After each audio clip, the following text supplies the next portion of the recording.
That's Shikata Daiko, folks. Let's give them another hand.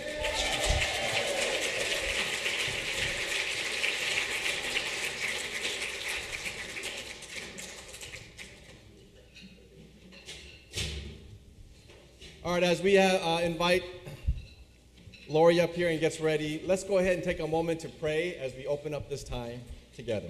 Let us pray. God, as those of us who have gathered here at Centenary this morning or this afternoon, we say thank you for the remembrance. We say thank you for this gathering. We say thank you for this important moment, especially with what's going on in our nation today. Lord, we just pray and thank you for your guidance, and we ask for your blessing and presence to be with us today as we share this important story all together. Thank you for guiding us. Thank you for giving us courage, and thank you for giving us faith. Thank you for this community and for all those who are gathered here, and we also thank you especially for June Aochi Berk and Evan Kodani as they share their time with us.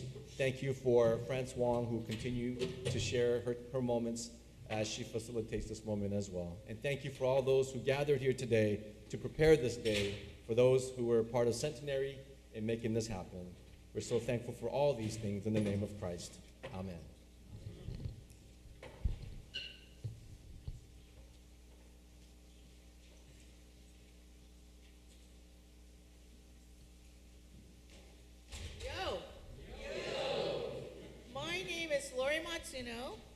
And I have been attending Centenary United Methodist Church for over 50 years. I want to thank everybody who's here today. My heart is so full because I've seen so many people that I haven't seen in years, and it's just making me giddy. I have known June Aochi Berk my entire life. Her family and my family were part of a group of about 10 families that would gather together for holidays and events. We had picnics, beach outings, potlucks, and all of us kids would play and grew up in a kinder, gentler time. My most favorite events were pool parties at Auntie June's house, where the kids would swim all day, the dads would play poker all night, and the moms would gossip over coffee. We would eat some great food and create such happy memories.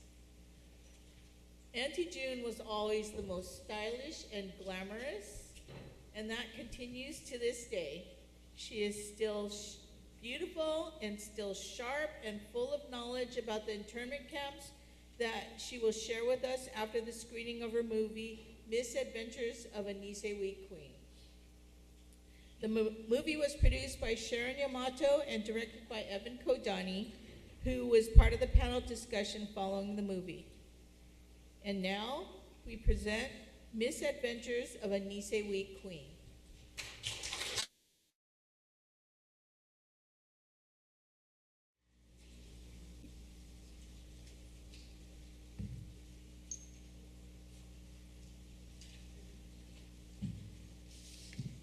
Good afternoon. I'm France Wong, and I've been a Centenary member of this church for about 7 or 8 years. And I'm so happy to see all of you. Did you all enjoy the video?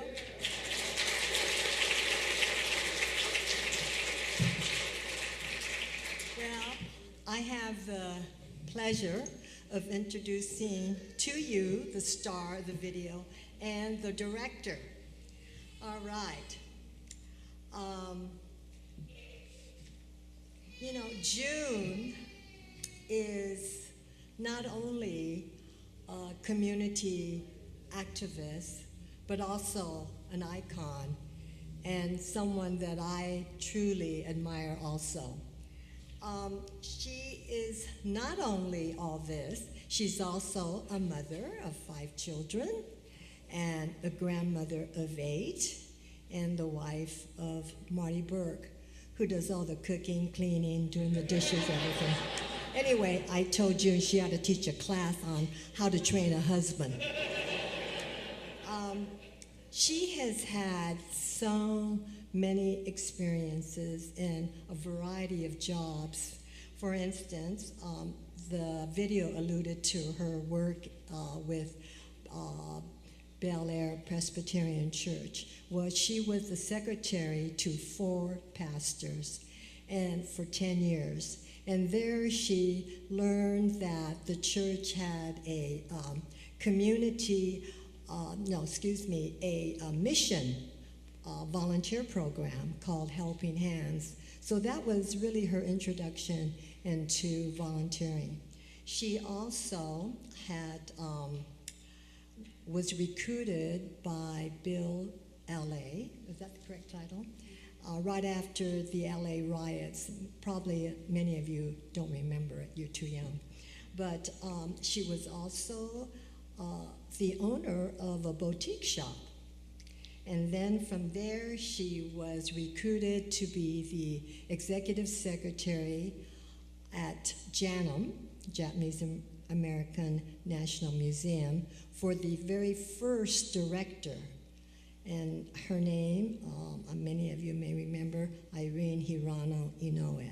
So she was Irene's executive secretary for many, many years.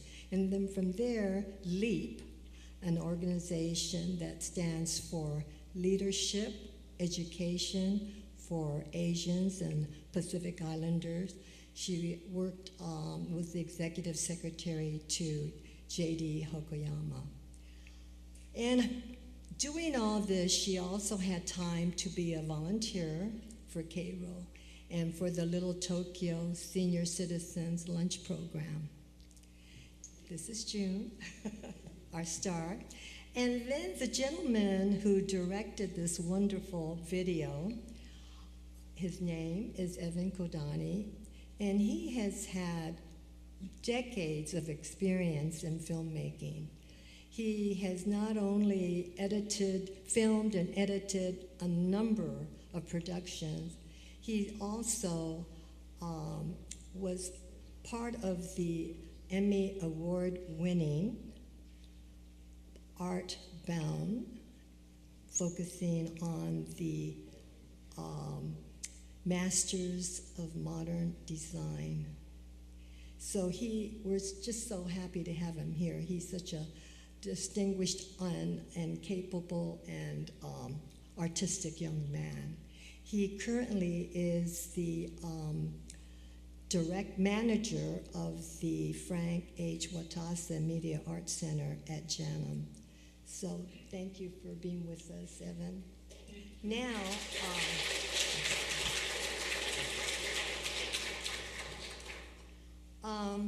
we're going to enjoy, and I want to share with you, you know that video was just wonderful, but there's so much to June, and you're going to see some slides, and you're going to see some interviews. So I'm going to hand it over to you, June. Hi. Good afternoon, everybody. Thank you for all coming, and I feel very honored and so happy to be here with all of you. First of all, if I may, I'd like to introduce my family here. Yay! My husband, Marty Berk, and my grandson, Troy, and his new bride, Tommy Lee. They're here from Florida. Stand up.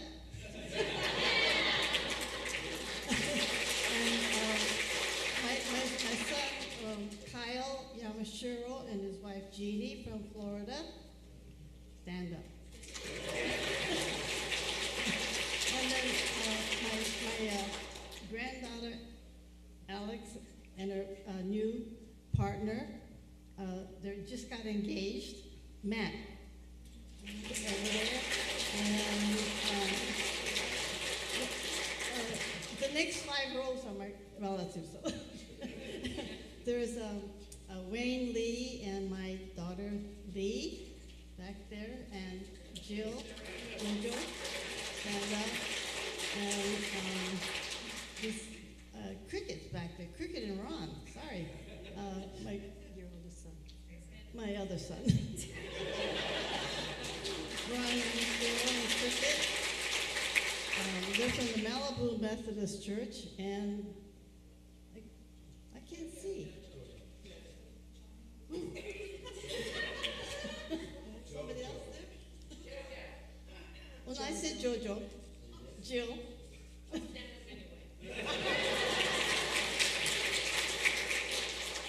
those are the ones that are here.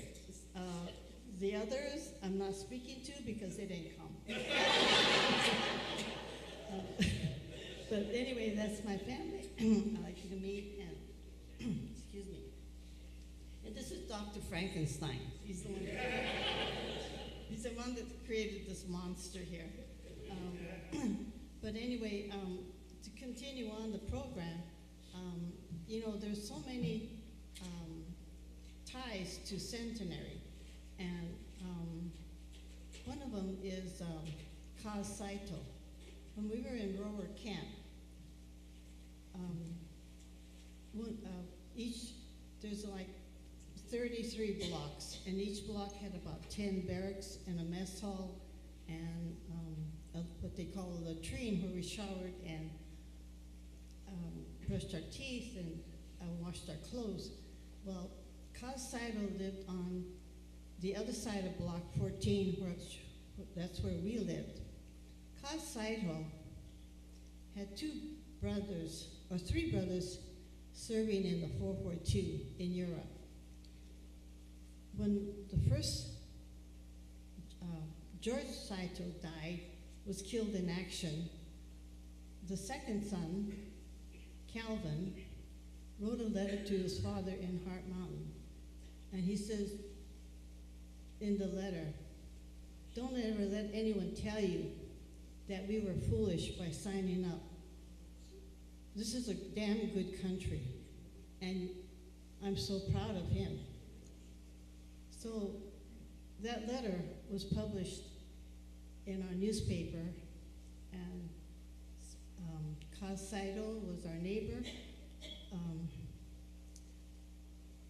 If you had somebody in your family serving in the Army, we had one, you had a blue star.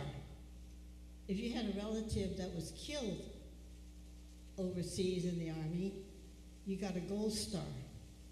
Well, Kaz and Mary Saito and their little son, Carl, at the time was about 2 or 3 or 4 years old, they had 2 gold stars hanging in their window. The second was from Calvin, who wrote that letter to his father, who was killed the next day. So Kaz Saito, who lived in our camp on my block, he tried to sign up, but the Army wouldn't take him. Kaz Saito, when he came back to Los Angeles, became a deacon here at the Centenary Church here. And he served as a deacon for years here and even gave sermons. And his daughter is here. Pardon? Cynthia. His daughter is here. Oh, his daughter is here? Cynthia. Cynthia? Oh my God.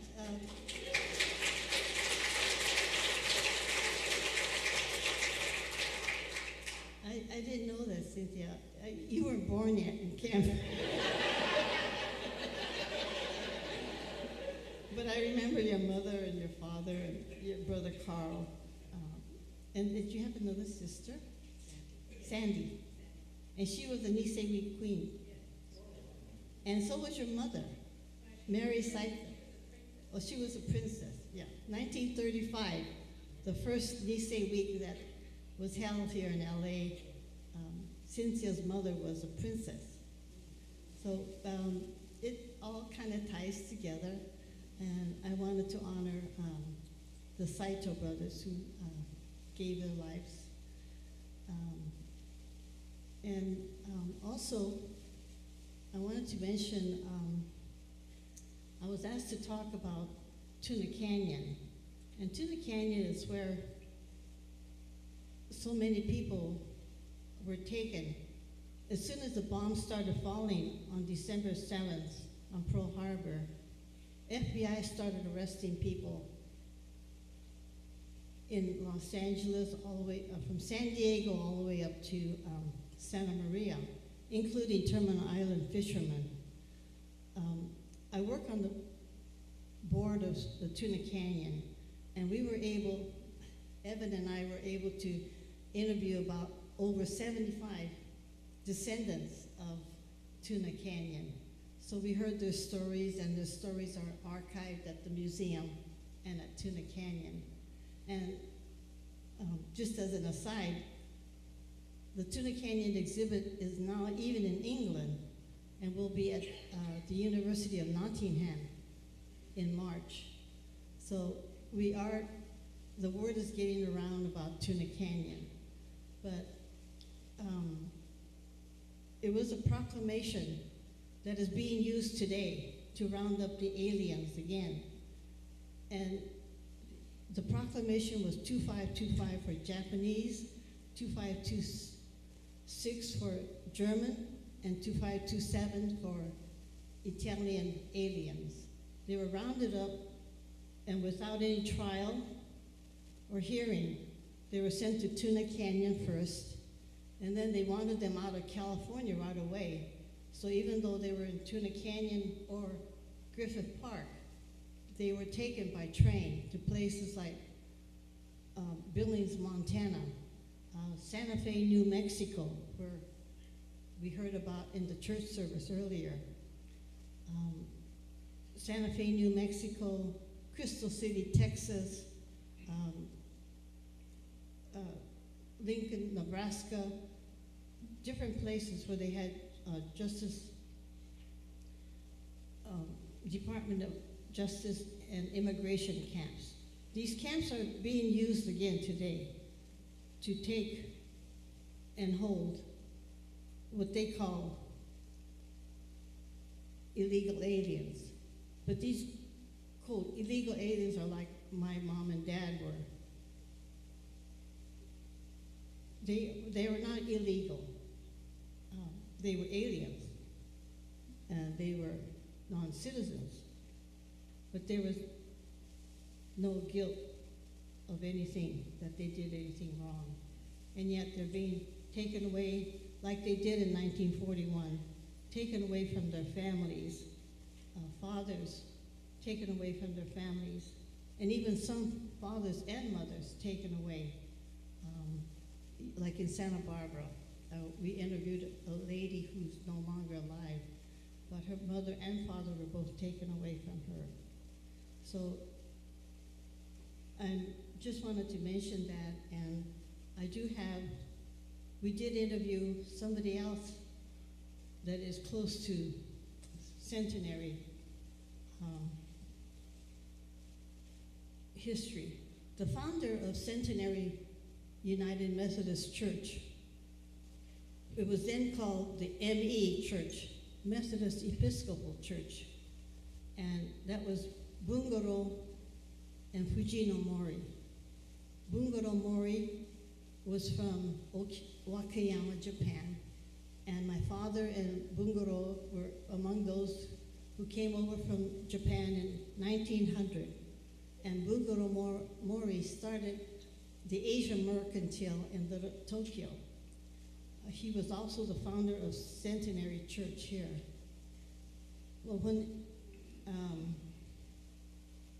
the war started, they started taking away what they called Buddhist priests, Shinto priests, business leaders, Japanese farmers, and also people who were connected with judo schools, Japanese schools. But among that leadership was Bungoro Mori, and he was taken away. And the mother and the family did not know where he had gone. There was no word where they had taken him or anything.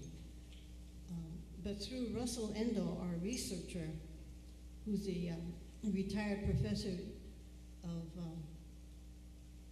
Asian Studies at the University of Colorado, found his record in the National Archives in Washington, D.C. Russell Endo would spend weeks and months there researching known Tuna Canyon detainees. If you want to know if your family or any member of your family is listed, you can go to www.tunacanyon.org, and there is a list of all the people that were in Tuna Canyon. And also, if you want to read about Tuna Canyon, there is a link there to download a book that tells you all about Tuna Canyon and the history of Tuna Canyon and the people that were there. I wanted to say that one of the people that we did interview was John Morey. John Morey is the grandson of Bungoro Morey, and I think his brother here.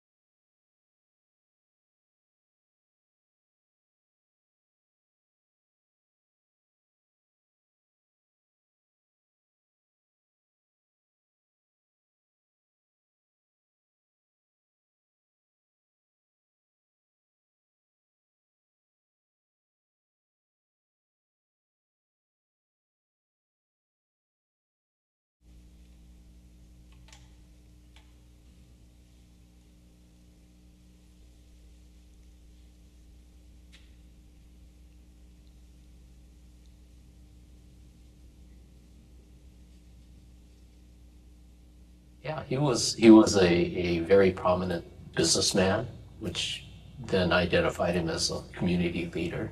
He did participate in some of the Chamber of Commerce things, the Kenjin Kai, but you know, today we look at Kenjin Kais and go, well, everybody's part of that. You know, I'm Sansei, Yonsei son and a Kosei grandchildren, and we're still, you know, Wakayama Kenjin Kai kind of thing.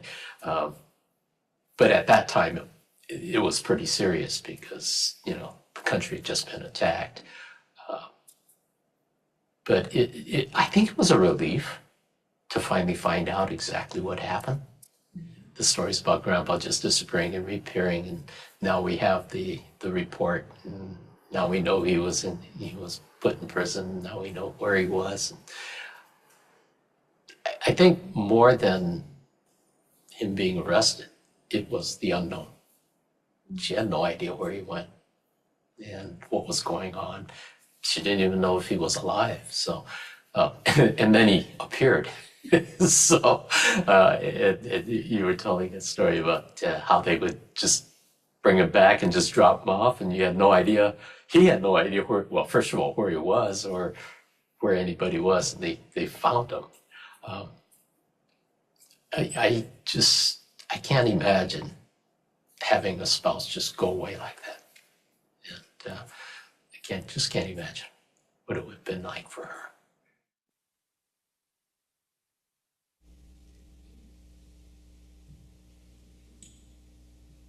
I want to thank John Morey for allowing us to play that video of him. This is just a brief, I guess coming up is a brief slice of my evacuation, my family's evacuation. You saw the movie already, so some of these that's myself and our dog Tippy, who you couldn't take any of your pets to camp. We had to leave our pets behind, and my sister said that we had to leave our dog Tippy with our neighbor. You saw the picture of me dancing. Before the war, we were very active in Japanese kabuki. My father taught kabuki music here in Los Angeles. There was a hall called Yamato Hall down the street on Jackson Street, where now the LA Police building was, and we danced there on the stage. It used to be the home of the Nishi Honganji Buddhist church before they built the new Buddhist church on Central, which is now part of the Go for Broke home. And Jana is right across the street in the new pavilion. That's a picture of the horse stall that we stayed in. My father, my mother, and I slept in the back, and my sister Kay and my brother Yoss slept in the plum park where they usually keep the hay. And that's a picture of the camp and myself when I turned 13 in camp, and I was thrilled to become a teenager in camp. And that's a photo of our barracks there and the mess hall that we all ate at. So, you know, as we played in camp, I don't think we ever told our parents where we were going. I guess they knew we can't run away. And so, but then we did manage to sneak out of camp a couple of times. In the junior high school kids, we would walk down to the swamp area and play in the swamps, and then walk over to Rohwer where we wanted to buy ice cream, and the man says, we don't sell ice cream. And we said, well, we can get ice cream in camp. So we went back to camp. My mother said that you could grow anything here in camp, so she started growing vegetables and flowers, and we had flower morning glories and night glories and all different kinds of flowers. And pretty soon everybody in camp had flower gardens and vegetable gardens in front of their places. That's a picture of our 5th grade class, and I'm in the second row from the top, second one in. Those were the boys that threw mud balls at us. Going to school, coming home from school. And I remember I told my dad about it, and he went over to see the father of one of the boys. And when I went back to school that afternoon, I really got hit by mud balls.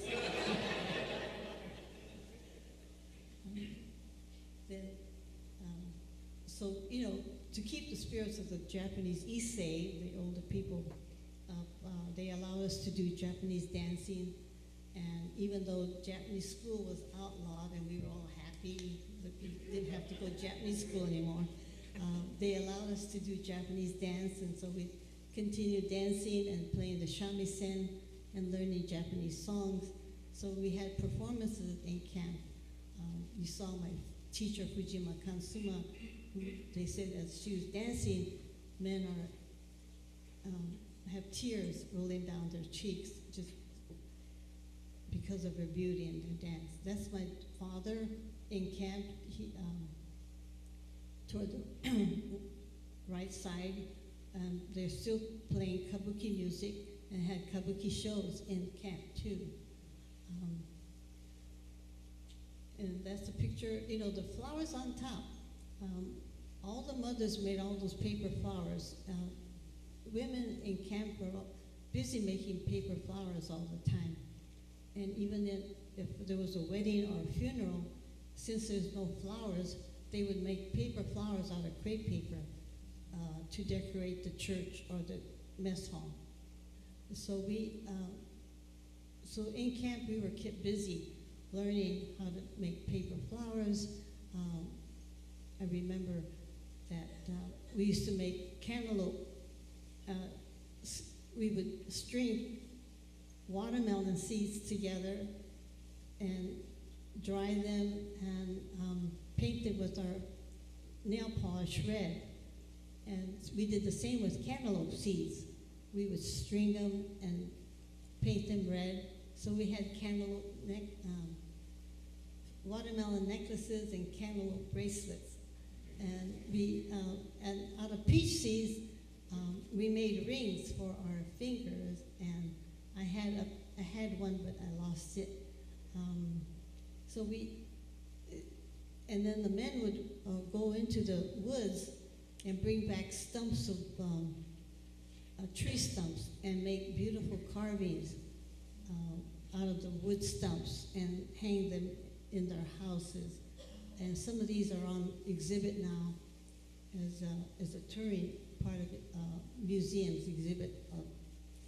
So even though we were in camp, I think that word makenaide means a lot. We never gave up hope.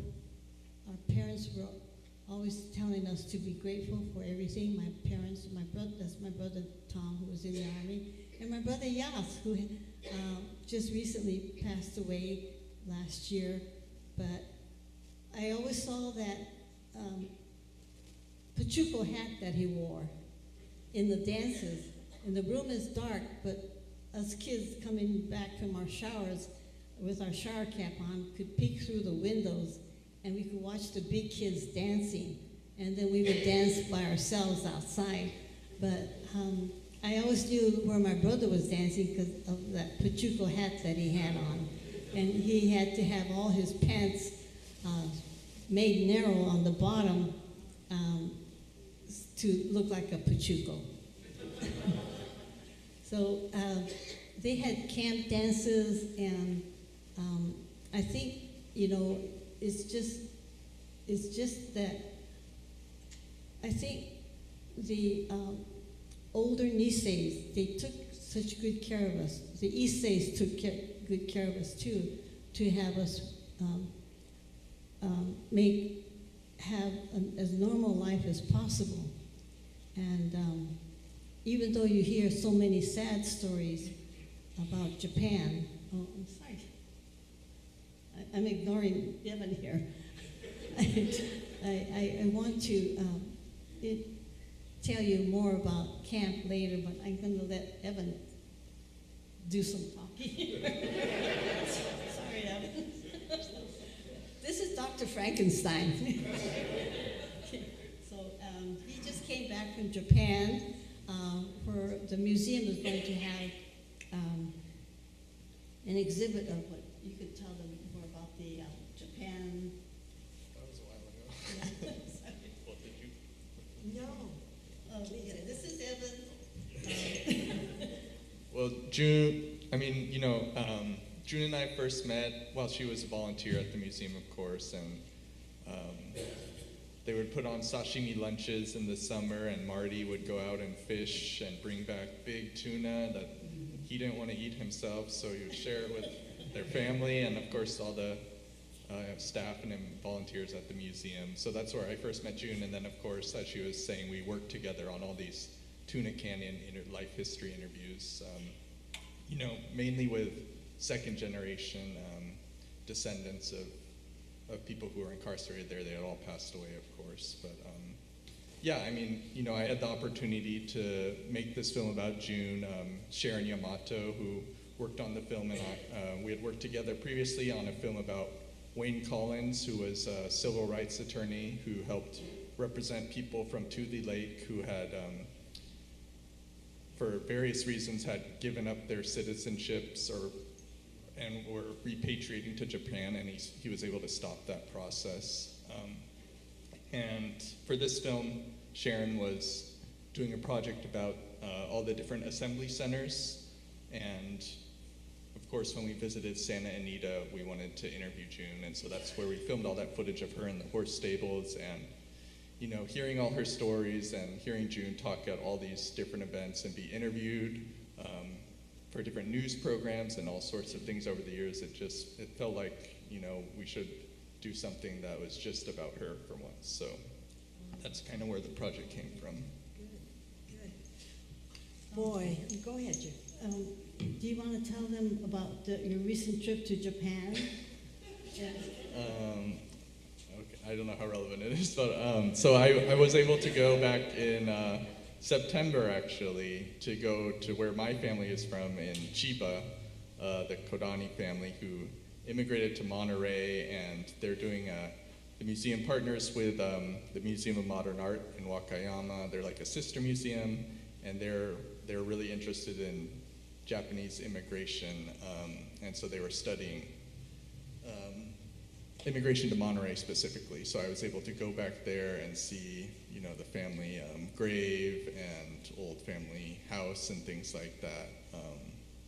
And then the same kind of delegation came to Monterey, and we took them around where the Kodani family lived up near Carmel. Yes, Evan's grandfather, I think great-grandfather or grandfather, lived in on Point Lobos. If you ever go up to Carmel, Monterey area, beautiful national park there. And there is a museum up there of the abalone hunting uniforms that they had to wear. They were one of the first abalone hunters here in California. And that's the history that they're going to broaden more at the museum. So Evan is descended from that family. And also, I'll mention Chiuri Obata, who was a famous painter, Issei painter, that came from Japan and painted beautiful paintings of Yosemite. And recently they honored him by one of the roads leading into Yosemite, Tioga Road. They named part of that Chiuri Obata Highway. So I just wanted to mention that about Evan's grandparents. Does that wrap it up? Boy, I mean, I was just enthralled, and to hear all these wonderful stories, especially about the centenarian families that June was very much aware of, and the descendants, and also her story about being a youngster in elementary school and going into teenage years. I just never heard those stories, so it was really enlightening for me. It was very interesting. And I know that this now comes to a point where I know that you, the audience, you want to participate and probably want to ask a lot of questions and everything. So please kind of start thinking about all the things that they have shared with you. What sort of things would you like for them to expand on? Like for me, I know one of the questions that I have, and if you have a question, just raise your hand, because I have a runner here that will come to you with the microphone, and you could speak to the microphone. So just raise your hand, and Caitlin, she'll be running to you. But I know for me, I have a question for the two of you, maybe Evan, you more so. Why did you call it the Misadventures? Was there something missing or miss? And then, because it was just full of adventure for me, and I didn't think any of it was a miss. So can you tell me how you got that title? Well, I think it was someone at the museum was saying June is like the Forrest Gump of the Japanese American community. But more because she pops up in all these different aspects of the story, but she's not always the centerpiece, like in the background maybe, like, helping Minyasui or being Irene's secretary, all these different aspects. So I think that it was kind of hinting at that kind of idea, that she's, popping up in all these places, yeah. Oh, okay, so, but she never missed an opportunity. Of course not. Okay. Are there any questions that some people have here? Just raise your hand and Caitlin will go to you. Evan, I was wondering, what inspired you to become a filmmaker? Because you've had decades now experience, and you had this wonderful Emmy Award-winning episode in collaboration with PBS SoCal. So can you tell us what it was that inspired you? Yeah, in college I was just making random funny films with my friends on my dorm floor and stuff like that. At what college? At UCLA, of course.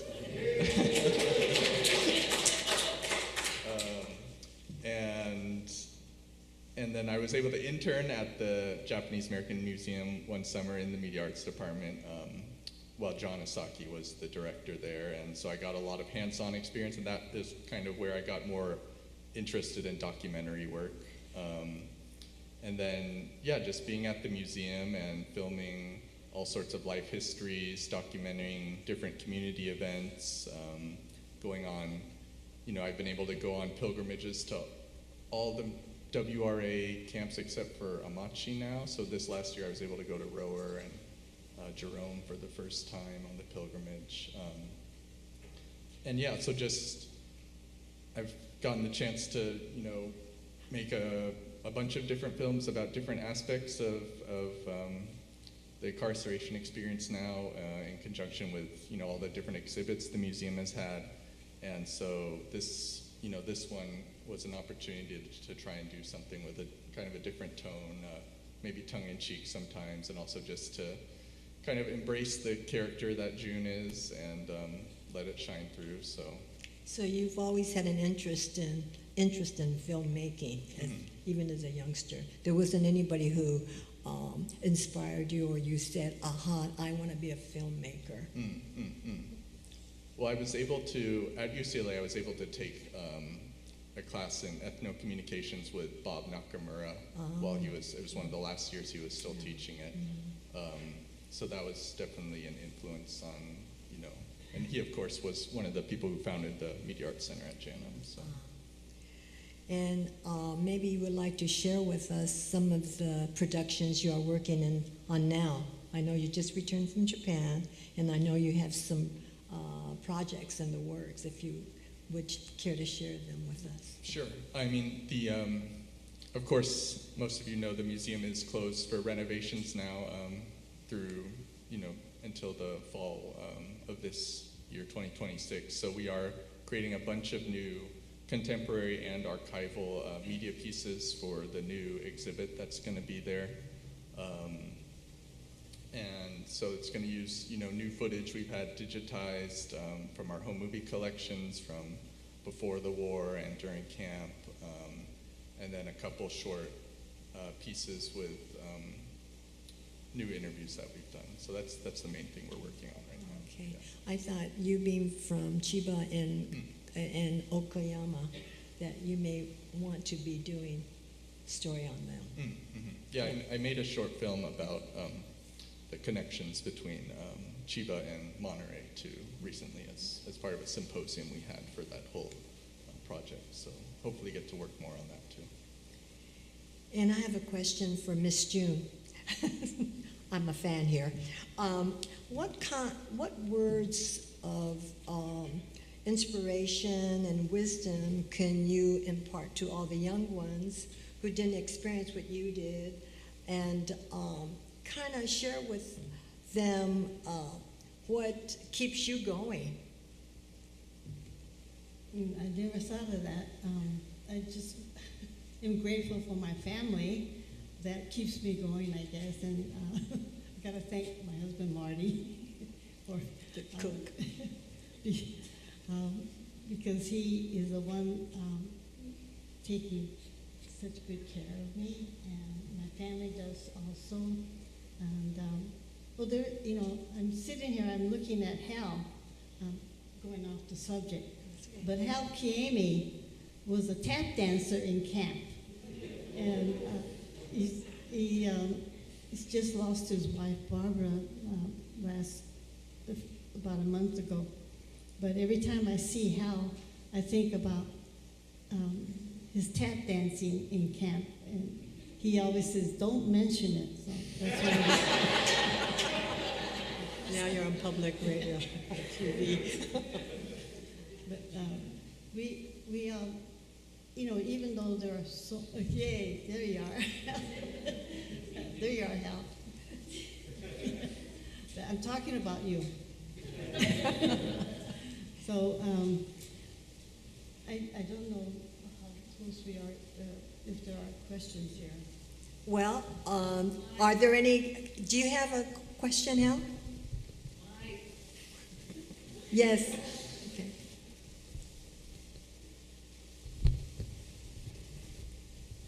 Couple items dealing with money. Mentioned about the Civil Liberties Act of 1988, and we got $20,000 if you had to spend any time in one of these preppy camps. But I don't know if all of you also know part of that bill said you had to be a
Okay, Lori, do you have a question? So when I was in optometry school many years ago, many of my fellow students, they came from Minnesota and Iowa and all over, and they had never heard of the relocation camps. Do you find now that it's being taught as our American history, or is that being glossed over again? And is our current president going to erase that legacy? Because he seems to be attempting to, deny that there were slaves and, all the bad parts of our history. And that was definitely a bad part of our history. And, people need to know about it. Well, June has given, countless school tours to kids, both here in LA and also virtually. Do you want to talk a little bit about some of the classes you've given tours to in like Arkansas and other places? Yes, the museum has an education program, and right now a lot of it is, especially after COVID, we've been doing it on Zoom, and I've been able to have the honor of talking to so many school students all over the United States, and also different groups of adults and at different companies. So we hope that with all of this, that the word gets around and that people will become aware of what happened so that it doesn't happen again. Any other questions? So back there.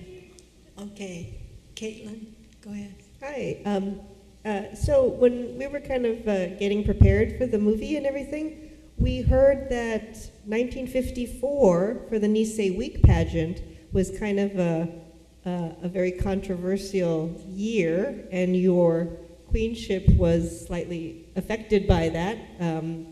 And I thought maybe you might just sort of explain to everybody like what the situation was that made it controversial, because I don't think anybody really knew that. So what was the? Can you talk a little bit about how the voting was counted back then in 1954? Oh, okay. 1954, and if you spent $1 in Little Tokyo, this was to stimulate businesses in Little Tokyo. So if you went to a restaurant and ate a meal, you got $20, you got 20 tickets. Or if you went to a Nisei Trading and bought a refrigerator for $300, you got 300 tickets. So each person that had a ticket could write the name of the person that they want as the queen. And all of our pictures were on different restaurants and in front of Toyo Miyatake's studios and in the newspaper. And in the newspaper, Rafushimpo, they would have a tally every week as to who's in first, second, third, fourth, fifth.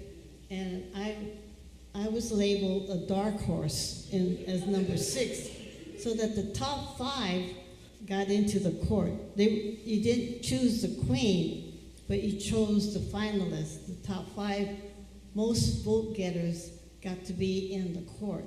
And then after the court was selected, the top 5 vote getters were in, then we had judging, but we didn't have to go on stage. It was private judging in a home. And so we had different judges.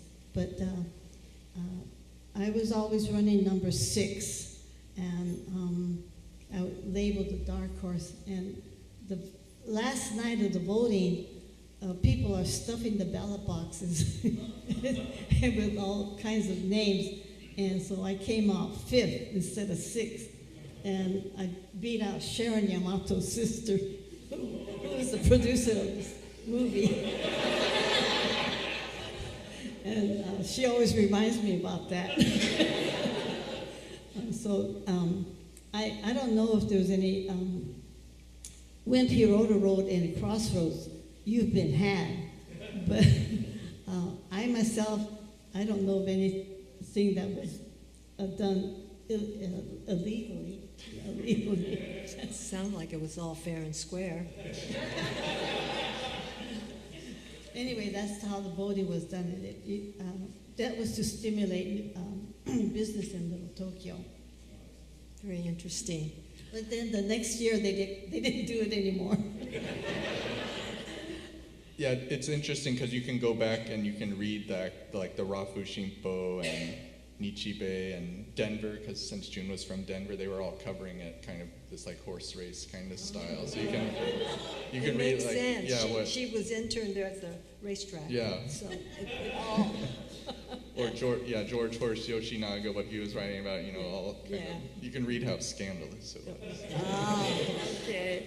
Well, I think she won fair and square, and I think the judges made a really good selection. And yes, let's give a round of applause to June and Evan.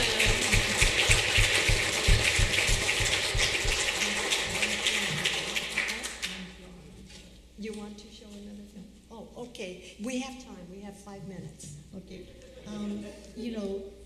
There's so many sad stories. So many, 120,000 stories in it. So many of them are very sad and very tragic. A lot of people lost a lot of money, lost a lot of property. But in camp, like I said, the leaders, the Niseis, and the older Iseis, they wanted to make sure that we lived a life as normal as possible. And in that sense of makenaide, you never give up hope. You never let other people tell you who you are. The kids in high school and the older adults continued to have dances. And Tak Hamano, who used to own, who's passed away, but owned Umea Rice Cake Company, gave me his selection of dance cards. And we had a program at museum called From Barbed Wire to Boogie Woogie. So I just want to show you some of the dance cards. And whenever I think of camp, I like to remember the song Moonlight Serenade, because that was always the last dance at every dance. And I think the music has a way of healing our memories. And even as horrible as it was, it gives you the sense that the adults, the young people, the high school kids, they didn't give up. They didn't give up who they were, and they went on. They met somebody at these dances. Maybe they married them, like my sister married Art Maury in Santa Anita. She was always late as a waitress getting into her job, and Art was always the bookkeeper who caught her.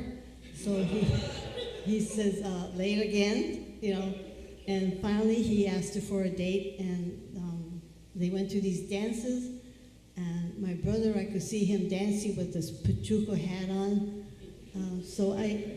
For me, I like to remember these things that give me a happy feeling, a warm feeling about the people, our friends, and our family in camp. And it will help you to know that it wasn't all despair. There was such resilience among the people there that even the worst times, music was a healing part of their life. Yes, I'd like to show it to you now.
Thank you, June, and thank you, Evan. And Evan, please waltz out here to that music. Waltz to This concludes.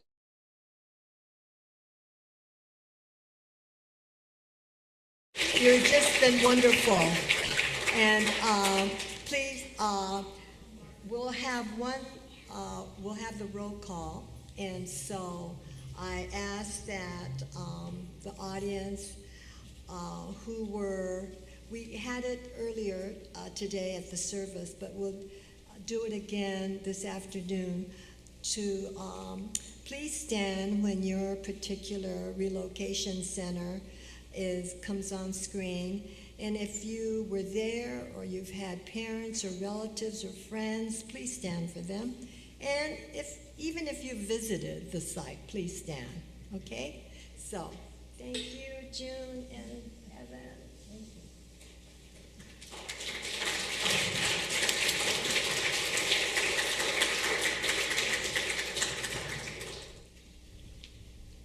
Wow. Great to see all of you here today. Those of you who were here in worship this morning, this is going to be the second time you're hearing me, so I'll try and make things brief. First of all, a deep thank you to France, June, and Evan for a great discussion. Thank you so much.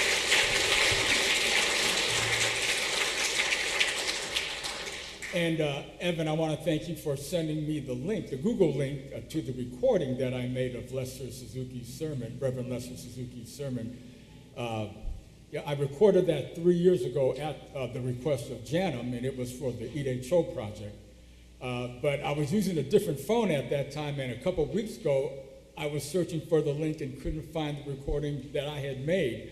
But Evan was able to dig it up there at Janum and send it to us, and we were able to hear the sermon this morning, so thank you, Evan.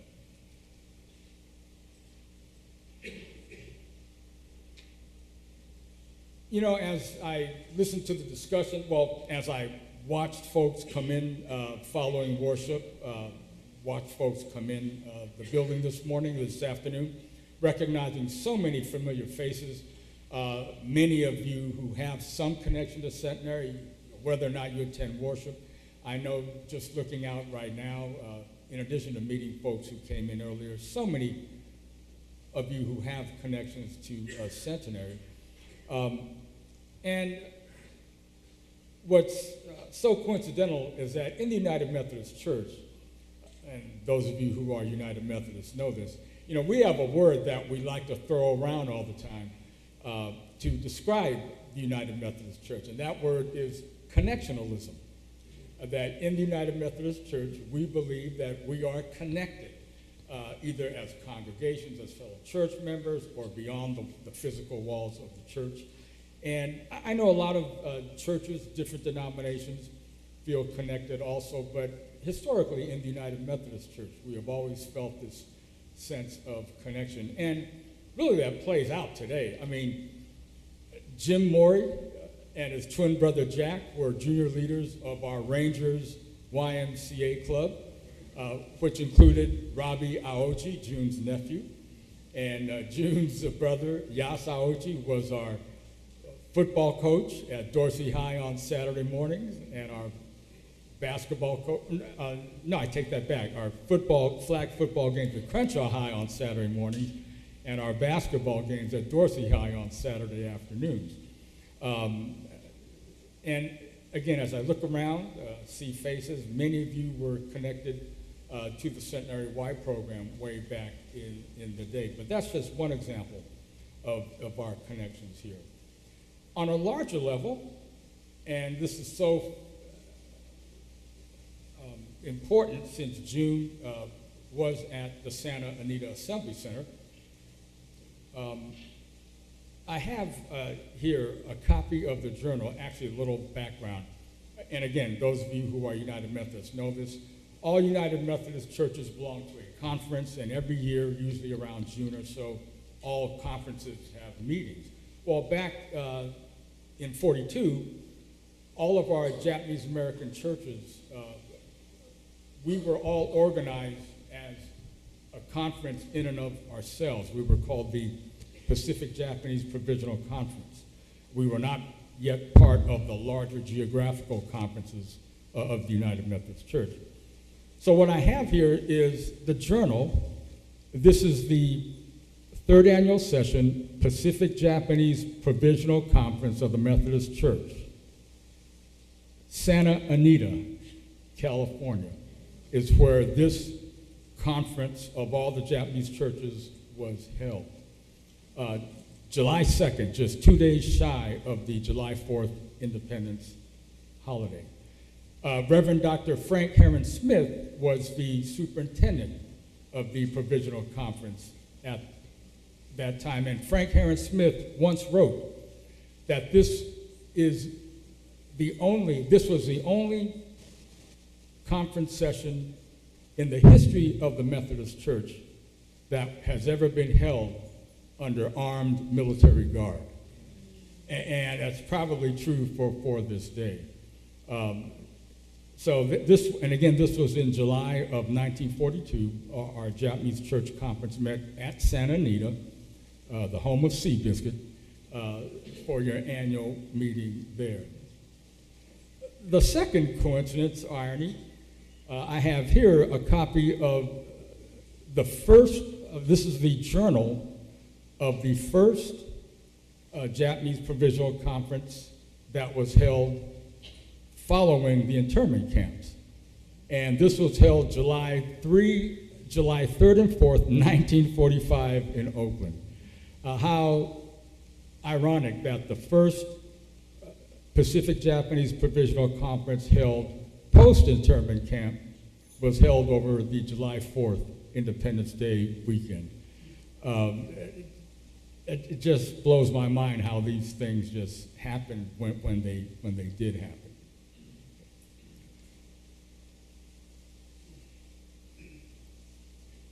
Later on, once we leave here and we meet in the social hall first for refreshments, you'll be able to see paintings by one of our longtime valued late members, Eddie Kudashima. Many of you know Eddie, and you'll see his paintings in the social hall of some of the different camps and the assembly centers that he did during his life. The other thing that I'll put out there later, and again, this has to do with this term connectionalism, and it's kind of ironic that it was during the internment camp period that Centenary developed connections with two other Methodist bodies in the local Crenshaw area. And again, this was back when we were on 35th and Normandy. Several years ago, when I was still a district superintendent, I received a call from Reverend Frank Wolf, who was at that time the pastor of United University Methodist Church on the campus of USC. And it's no longer there anymore. We moved it the reason we moved it was because USC sold off some property, and one of those was the building we were in, so we had to leave the campus anyway. But anyway, Reverend Wolf called me, and this is about by now 5 or 6 years ago, and he said, "Mark, I've got these receipts in the basement of the church from Centenary members who were interned." And I said, "Receipts? What do you mean receipts?" And evidently what happened was during the evacuation, and you, as many of you know, those who were sent off to the assembly centers and the camps, you were only allowed to take one suitcase with you, okay? So the question was, well, what did you do with all of your other belongings? Well, Centenary, like a lot of other churches, served as a storage facility for those 3 years. And many Centenary members at that time left their items that they couldn't take with them at the church for storage. Another thing that happened was that the University Methodist Church on the campus of USC at that time also invited Centenary members to store items over at their church. And those who did, those Centenary members who took items there to be stored during the war, got a receipt like this. so that when they returned, they would be able to claim their possessions. And I never knew about this. And it's a tip of the cap to, at that time, University Methodist Church, that they allowed Centenary members and probably other folks in the neighborhood to store items there on the campus. As an aside, I was going through my late parents' items several years ago, and I came across the wedding certificate, the marriage certificate of my mom and dad. They were married at the University Methodist Church in 1951 by a Reverend Wendell Miller. And I have a feeling that Reverend Wendell Miller did a good number of Nisei weddings during that time, because our churches weren't yet set up to host those kinds of functions. One other connection that happened. Many of you know of Holman United Methodist Church up on West Adams, the prominent African American church. It was during the internment camp years that church organized at the Centenary property on 35th and Normandy. During that time, there was a group of African American Methodists from the West Adams area that worshiped over on the east side at a church called Morgan Chapel Methodist Church. Well, for a long time, they were wanting to organize their own church over in West Adams or somewhere on the west side. And so during the war years, the district superintendent allowed those African Americans to worship at the Centenary property on 35th and Normandy.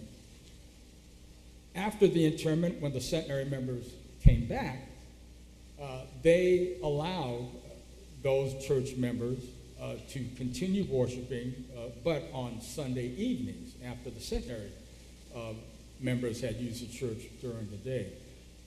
Those African American church members finally got to the point where they were able to purchase their own church property on Adams, just west of Arlington, and it became Holman United Methodist Church. Now, if you go to the Holman United Methodist Church website, they have a little history section, and what it says, at least the last time I checked it out, what it says on their website is that from 1942 to 1945, Holman members held worship services in a beer hall on the corner of Normandy and Jefferson. But no, the truth is they used the Centenary property on the corner of 35th and Normandy. And I know there are a lot of Holman members who don't even know this. And one of these days, I'll see to it that they find this out. So again, these are, as I'm looking at all of you today, as I hear the discussions, hear the questions, this is such a way in which we are all connected with each other. And again, we thank all of you for being here today to share in this. Finally, the last thing I'll say, and I hope God doesn't strike me down for saying this, but at the risk of committing the sin of pride, I'm just so joyous that we are having this DOR event here today. This is as far as I know, this is the first DOR event of many that are going to happen this coming week. But this is the first event being held in the community on a Sunday, the first day of the week, at Centenary, which was the first Japanese Christian church established in the city of Los Angeles, 1896. So thank you all for being here today. And finally, along with that, I need to recognize two people here today. J.K. Yamamoto from the Rafa Shimpo.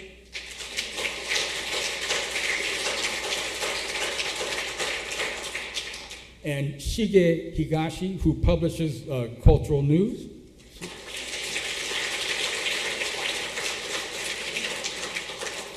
It is thanks to them that you are all here, because you saw their publicity, whether in the RAFU or the Cultural News, and also the PC, Pacific Citizen, by the JACL. So thank you, JK and Shige, for helping us to publicize today's event. Okay. All right. Thank you again, all of you, for being here. We have refreshments in the fellowship hall following, and also please take some time to look at the paintings there from Eddie Kurushima. Okay. Thank you again so very much, everybody.